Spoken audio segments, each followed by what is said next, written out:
EA Sports, within the game.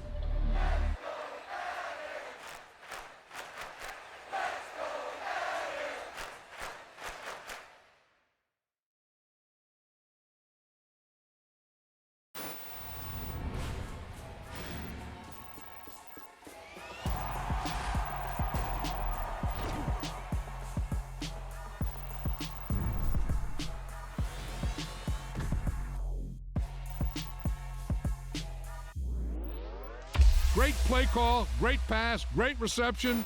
That play had it all.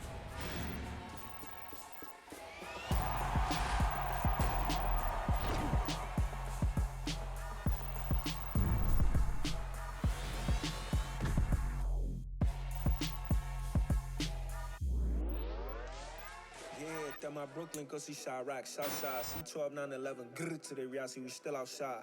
Mine on the richest, heart in the trenches. You can't throw dirt on the underground, we thrive in it. Ghana boys stocks on the rise, Charlie, this flex know they ready. See, we were not a ride nobody with, we the ones who started with it. Translation, Yanni had to buy, Yanni had Yanni hits.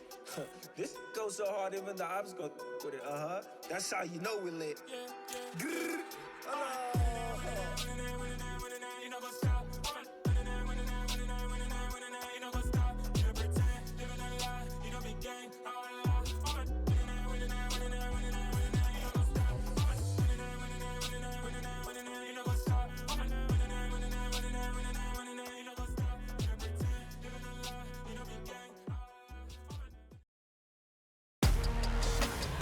This is a special presentation of EA Sports from the Coliseum in Oakland, our tribute to the coach, the John Madden Legacy Game.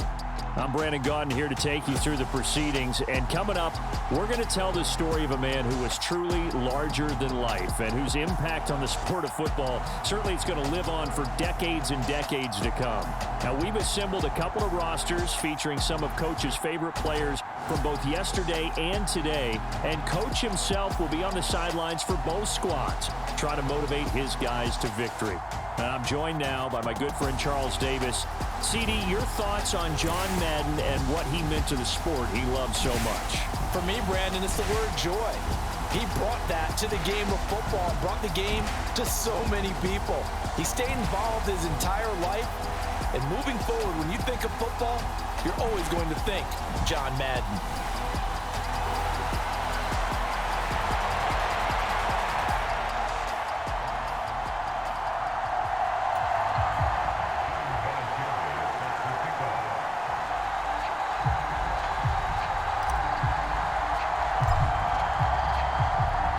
One time for old times. What do you say we play some football as we are underway from Oakland in the John Madden Legacy Game? Taken at the goal line. And that decision to bring it out ends up not being a good one. Costs him about 5 yards as he's tackled at the 20. So it's the NFC stars who will get the ball first. And Charles, as we alluded to, we've got a different era of coach on each sideline. So the man coaching this NFC squad, we'll call him Young John Madden.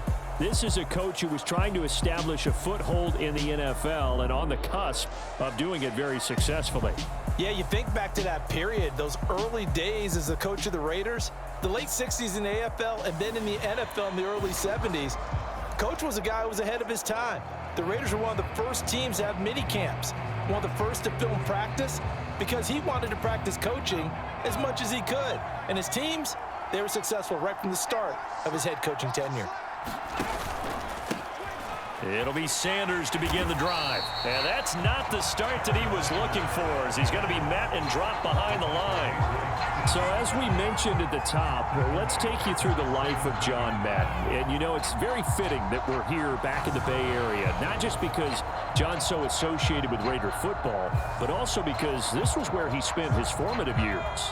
Yeah, he grew up over in Daly City with his buddy John Robinson, who would also become an NFL head coach. And he played his high school ball at Jefferson High, eventually wound up playing tackle at the University of Oregon and later Cal Poly San Luis Obispo.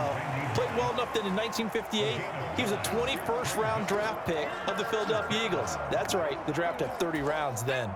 And they'll look to avoid an early 3 and out here on 3rd and 4. Now Favre. Trying to find Kupp, but it's intercepted. Picked off by Stephon Gilmore. And they have possession, and they have it at the 38-yard line. So, Charles, as mentioned, we've got another Coach Madden over here on the AFC sideline. Of course, his Raiders, members of the AFC West. So this is a conference he battled in for his entire career. And you think about the landscape of the NFL as he was getting into the back half of his tenure, it was a golden era for coaches. You had Don Shula, Tom Landry, Chuck Noll, Bud Grant, but it was John Madden who had the best winning percentage of them all, CD, 759, the best ever. Brandon, it's hard to believe he could be so successful in a conference with all those great teams. The Steelers won 4 Super Bowls. The Dolphins won 2 and were a mainstay in the playoffs. The Colts were tough. The Broncos came on late and went to a Super Bowl themselves. But against Hall of Fame coaches, John Madden's record, 36, 16, and 2. That's pretty incredible. His Raiders were a factor each and every year. Line of scrimmage, the 36 on 2nd and 8. Throwing now is Brady. And he cannot get rid of it. The NFC getting in there for the sack. Reggie White on the sack there, showing the explosiveness that led him to the Hall of Fame. On is the Hall of Famer Ray Guy to punt this away on 4th down.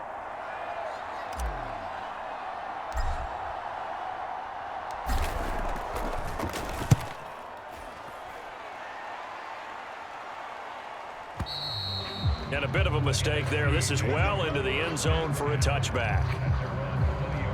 The NFC offense coming out here, and you know, Charles, Coach Madden always said that if he had one drive to win a game and he had to pick a quarterback, he would pick Kenny Stabler. But I think if you asked him to omit any of his Raiders players, there's a good chance the guy he'd select would be Brett Favre. Brett Favre is always smiling. He's always laughing. He's always talking to someone. He remembers that it's a game. And if it's a game, you should have fun. And Brandon, that always reminds me of a great movie line where one of the players was telling the coach, every time I say it's a game, you say it's a business. And every time I say it's a business, you say it's a game. With Coach, it was always a game.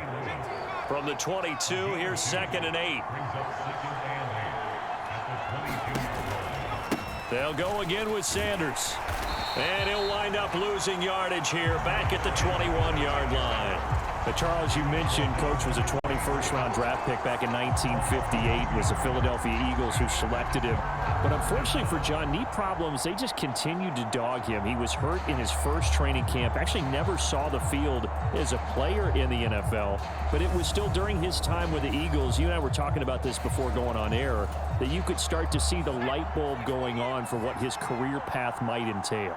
And it went on in a big way, didn't it? Because while he was rehabbing his knee, he started to spend a lot of time breaking down film with the Eagles, with quarterback Norm Van Brocklin, the future Hall of Famer and future head coach in the NFL. Remember, Norm Van Brocklin coached with the Falcons, he coached with the Vikings. And was there during that time. I think Coach Madden realized his love of football and love for teaching, combining all that together, and that meant being a football coach. So in 1960, began his coaching career at a small college south of San Luis Obispo called Allen Hancock, and then later at San Diego State University under another legendary coach, the guy who could throw it around pretty well, Don Coryell. The AFC offense set to take their next drive. And a 3-and-out on that first drive. We'll see if they can do better here. They should have a better opportunity because the nerves should be settled now. That first series, everybody goes out a little extra emotion. So now they get a chance to go back out and say, okay, now we're into the game. Let's go play and play as best we can. You almost get a mulligan then on that first drive? Sometimes it absolutely serves that way. You get a second opportunity. Nothing big happened. But then again, you didn't commit any mistakes either. Off you go. On first down, Brady. Got his man complete over the middle. That's Gonzalez. And they eventually get to him at the 17 after a pickup of 17 into the red zone. First down.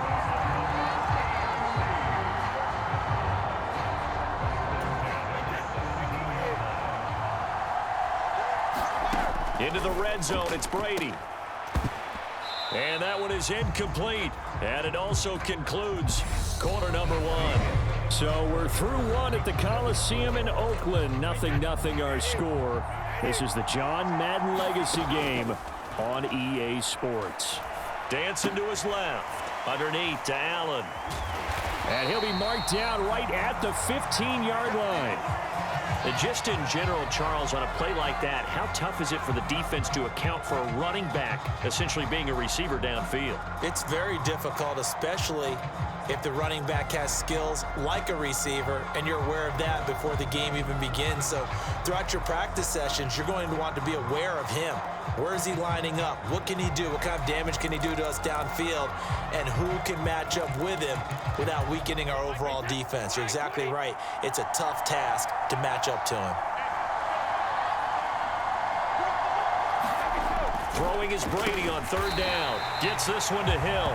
And he'll only get this to the 14 as he'll come up well short of the first down. It'll be a gain of just a yard, and it'll be fourth down. One hallmark of good defenses is understanding the game, understanding positioning, and tackling immediately in the secondary after catches. I think we just saw that on display right there. Got to him before he ever had a chance to think about turning it upfield. On now is Vinatieri as he'll try the field goal. From the right hash, this a 31-yard attempt.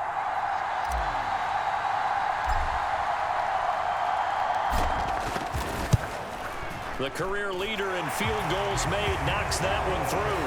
And the AFC on the board first. It's 3-0.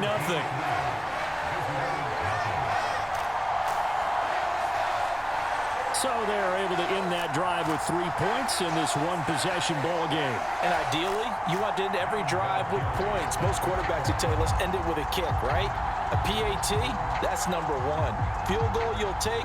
Punts, you really don't want to do that. In this case, they'll take the field goal and get prepared for the rest of the game. And after the made field goal, here's Adam Vinatieri to kick it away. Hester going to decide against a return, and they will spot this at the 25. Now the NFC heading back out. Hall of Famer Randy Moss a part of this offense. And Coach Madden, boy, he always appreciated the ferociousness with which number 84 attacked the football in the air. As Randy Moss says, just chunk it up there, dog, and I'll go get it. And, Coach, boy, did he ever go get it. Over 15,000 receiving yards, 156 touchdowns. And how about this? From his rookie year of 1998 until 2009, those were his prime seasons, right? He led the league in touchdowns 5 times, but even more so, he showed us all how to go up and get it. Great body control. No one's ever done it better playing the ball in the air. Well, Charles, you know, it was in the early 1960s that a young John Madden made the acquaintance of the owner of the Oakland Raiders, one Al Davis, of course, and the two, they really bonded, would become one of the best owner-coach duos in NFL history. And to take it a step further, Al Davis became someone who John referred to as his best friend. Yeah, in 1967, Brandon, Al Davis hired Coach Madden to be a linebackers coach. Remember, this was still the AFL at that point. We had not merged totally with the NFL. And Coach Madden, he paid dividends almost immediately. Helped the Raiders win the AFL title in 1968. And that meant a date with the Green Bay Packers in what was now known as Super Bowl II. Oh, he tries to force it in, and it's intercepted. Picked off by Stephon Gilmore. You don't see this often. A quarterback of his caliber, 2 first-half interceptions. It's absolutely surprising because it happens so rarely. You're searching for what reason, what's going on out there. It's not just maybe the defense is playing well. Is his horoscope off? His biorhythms? What is it? You went horoscope on us, Davis. Well, I was thinking maybe REM sleep was off. I'm trying to come up with something. Anything, right? And they'll work this down inside the 30. Charles, you talked about John Madden and the Raiders going on a ride. Well, try these numbers on for size. In 10 seasons as a head coach, the Raiders won their division 7 times. They finished second the other 3 times, and he became the youngest coach to amass 100 career regular season victories and is still, to this day, the franchise leader in wins. And when you think about it, that's where that rivalry with Kansas City really took root. As did the expression commitment to excellence. And boy, was it personified by the players who played for Coach Madden. On offense, how about quarterback Kenny Stabler, wide receiver Cliff Branch, wide receiver Fred Biletnikoff, tight end Dave Casper, to name a few.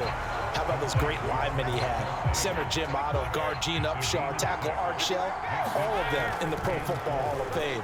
And guys on the defensive side of the ball, the Mad Stork himself, Ted Hendricks, Willie Brown, John Matuzak, Otis Sistrunk, and Big Ben Davidson.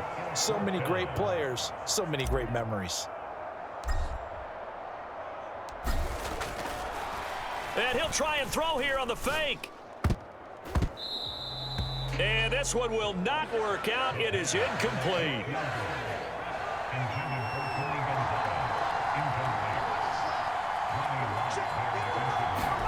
They go back to the air here after the INT on the last drive. And he's taken down, but not before reaching the 20. Now the NFC going to call the first of their 3 timeouts, as they'll stop it with 40 seconds remaining in this first half. 1st and 10, it's Favre. The Sanders has got it complete. A good gain of 9 before he's brought down at the 28. Here's Favre to throw. And once again, this is Sanders. Now another timeout called for by the offense. So that means they're down to 1 remaining here as we head toward halftime. So 1st and 10 now from the 30.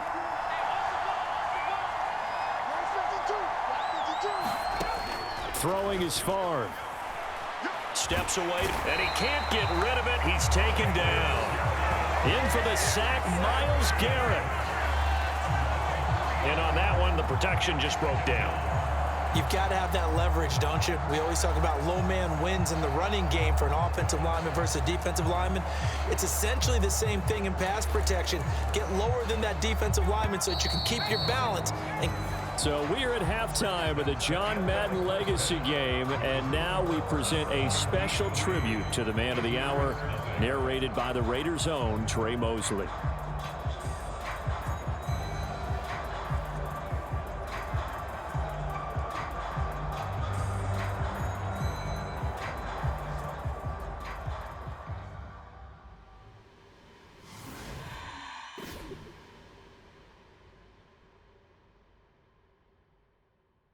What comes to mind when you hear the name Madden? Is it the coach who led the Raiders to their first Super Bowl victory? Perhaps it's the broadcaster who entertained millions of fans. Or maybe it's the video game known simply by his name. But no matter what comes to mind when you hear the name Madden, everyone thinks of one thing: football. The core of it was football. It's the greatest game in the world. The left goes to the right goes to the left.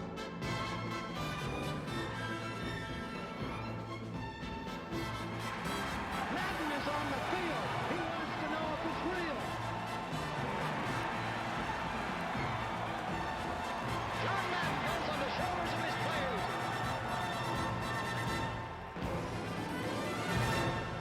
In my mind, John Madden is the most important figure in the history of professional football. Show me somebody else who did it on 3 levels the way John did it. There's nobody.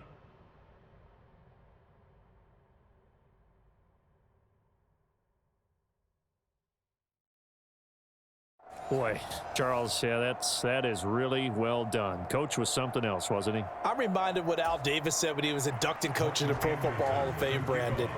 He loved the game. He loved his team. He loved the Raiders. He loved this league. And you can see it with everything he does. No doubt. But it's quite possible, though, that now he would say, hey, enough of that. Let's play some football. And the second half forthcoming from Oakland. The offense for the AFC set to go now. Their defense has pitched the shutout. Now they probably need to deliver a little breathing room, maybe make it a 2-score game as they've got it 1st and 10. Oh, he was hit as he threw it there, and that one winds up incomplete.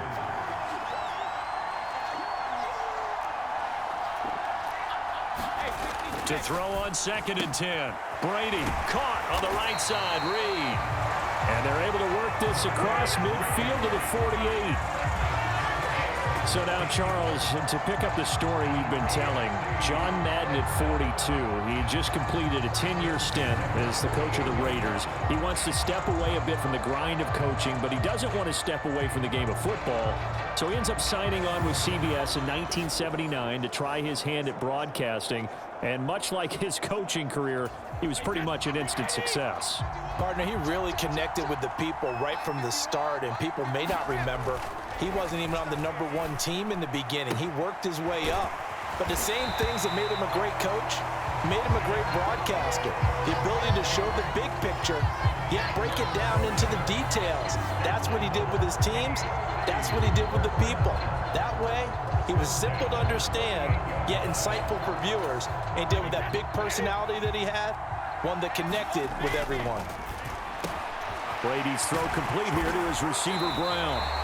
And he'll be brought down at about the 23-yard line.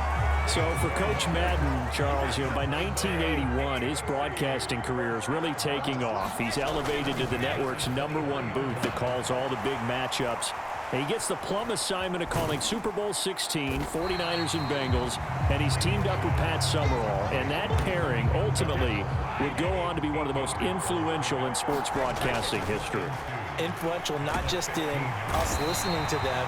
Remember, they went on and called 8 Super Bowls together. But how they put together kind of the template that all of us broadcasters follow now.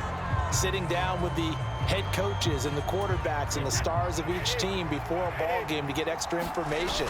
And the way that those two paired together, Pat Summerall, short, concise, to the point, and turned it over to Coach Madden to fill in all the big details. Still in search of their first touchdown of the game, but they're on the move. 1st and 10. And that is caught for an AFC touchdown. Tony Gonzalez, a 12-yard touchdown grab as his guys are able to extend their lead. Circle that drive because that might be one to remember. Well executed to give them a little cushion. Well, let's take it into the boxing ring. You talking about them commanding it, keeping the fight where they wanted to, whether it was in the center of the ring or putting them on the ropes because it was jab, jab, jab. And finally, the haymaker to put that drive away. Now Adam Vinatieri for the point after.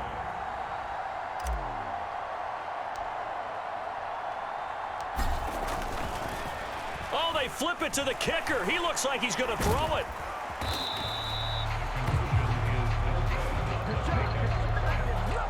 Okay, they went for the fake off of the extra point attempt. It's a long way to go, and they didn't get there. Didn't get it completed successfully. Did someone dare them to do that? Did someone double dog dare them I was to do going to that? ask you, What was maybe that? they saw something on film, but do you see something on film with those to try something from the 15 on a PAT? I don't know. The only thing they needed to see on film there was a snap, a hold, and someone kicking the ball through the post. The offense for the NFC ready to get their next drive started.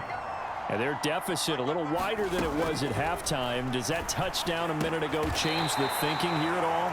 I think it does, at least a little bit, because now urgency has to start setting in. You can't go out there and go 3 and out and run the risk of falling behind substantially, but you have to do it without pressing, because pressing, that'll lead you into bigger errors. That's going to be caught by Moss. And they're going to have this across midfield and inside the 45.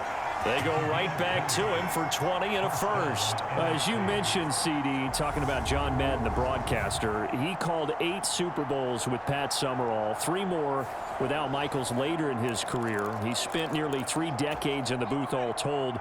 And not only was he beloved for his mannerisms, we know that, but he was an innovator as well. Yeah, Brandon, you're talking about things like the telestrator, which totally became identified with him, and now it's a staple for all analysts to have in the booth. And then you think about things like turducken on Thanksgiving, when he used words like boom and pow. He helped create the old Madden team. He was a very popular commercial pitch man. And even the Madden Cruiser was unique, and you had to be someone to get a ride on it, too. After the pickup of 5, here's 2nd and 5. From the gun, it's Favre. He'll get this complete to Cooper Kupp. And he's going to be taken down at about the 33. Now, CD, we did get a little ahead of ourselves talking about John Madden, the broadcaster in the 90s and 2000s, because there was another product during that time period that he became quite famous for, and it's something that you and I know a little bit about, and that's the video game that bears his name. Originally John Madden Football when it was first released back in the late 1980s, and now known the world over simply as Madden. And Coach saw this originally as a way to teach the game of football. The early designs were for a 7-on-7 game, but he said no chance. He would not sign off on it. He wanted to be as realistic as possible. He told them, call me when it's 11-on-11. And he got his wish. Yeah, after that debut, Madden the video game continued to pick up steam through the 90s in a big way. And John himself, many will remember, was a commentator for the series for many years. And now here we are in the 2020s, and this game has sold somewhere in the neighborhood of 150 million copies. And they keep those sticks moving forward, that time with a gain of 3. So, CD, you look at the accumulation of John Madden's achievements in the world of football, the coaching success, the Super Bowl title, the incredible career as a broadcaster with 12 Emmy Awards, Madden the video game. It was very fitting back in 2006 that John Madden got the call to be enshrined into the Pro Football Hall of Fame. A more deserving person you will not find. He gave an incredible speech on that day, Brandon. So many of his former Raider players were in attendance. He talked about how he envisioned that when the last person turns off the lights in the hall every night, that the bus talk football amongst themselves. And what a discussion that might be. Yeah, he finished his speech by saying, today feels like the second time in my life that I'm being carried off on the shoulders of others. Yet instead of off the field, it's into the Hall of Fame. This has been the sweetest ride of them all. On second down, Favre forced out to his left. And he'll go down, brought down at the 20-yard line. The pressure from multiple guys there as they bury him for a big 9-yard loss.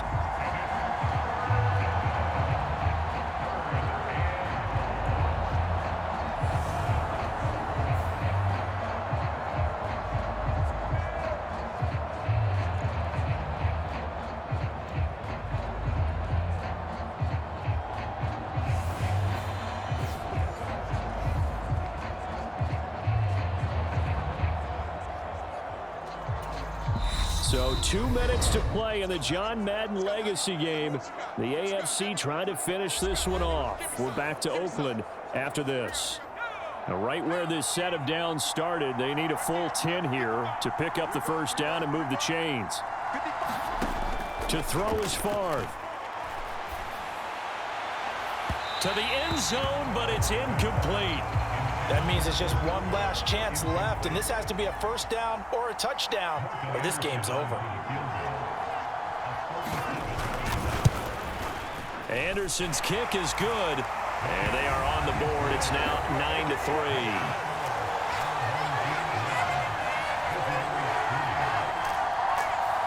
So you knew one way or another that they needed the 2 scores. They get the easy one out of the way. Now they'll get the ball back, hopefully. Yeah, and the question is, how do you accomplish that? Do you onside kick it? Or since you have all 3 timeouts, do you kick it deep? To me, I'm playing field position. With all 3 timeouts, I kick it deep and try and pin them back there. And he won't quite make it to the 25. The AFC offense set to take their next drive. And this game not quite over yet. And we'll likely see them take all 3 timeouts defensively, so they can't just kneel this one out. They're going to have to try to run a few plays. You're exactly right. They've got to get a first down and make them use up all their timeouts in order to feel like they have this one in hand. Not totally home free yet, but it's looking good as they come up 1st and 10. Now a first carry for their fullback. And I think this defense knew what was coming as he is smothered behind the line. You'd have to think likely another running play coming here. 2nd and 11. Now Allen. Oh, he's got a little daylight. And nothing but green grass here, middle of the field. Touchdown. Marcus Allen, 66 yards. And they're able to add on to their advantage. I know I should keep the focus and the spotlight on the hero that just scored, but tackling's been an issue for this defense all game long. I can't set that aside. We just saw it again here. Missed tackles leads to his long touchdown run. The AFC coming to the line. They'll go for 2 here. Brady will look to throw for it. To the goal line, but it's incomplete. So unable to throw it in for 2 from the 2. Let me ask you, as a former DB, what changes there around the goal line on a 2-point conversion as far as how you're defending it? You just make sure you never back up and you never retreat. You establish yourself really on the line of scrimmage, put your heels on the goal line at worst, and if they're going to throw the ball, make them throw it over your head because they're going to run out of space because of the back of the end zone. Never let a guy catch one in front of you. Ready to begin their next drive here, the NFC offense. And they had a long drive last time, but they had to settle for a field goal, and I'm sure that's how it felt to them, settling. They probably should have gotten in the end zone. Yeah, not out-and-out joy, right? Because that's what you get when you put the ball in the end zone. But there are benefits to that type of a long drive. Your defense gets a chance to take a break, adjust a little bit, maybe get themselves ready to get back out on the field and play a little bit better. So they'll take the benefit.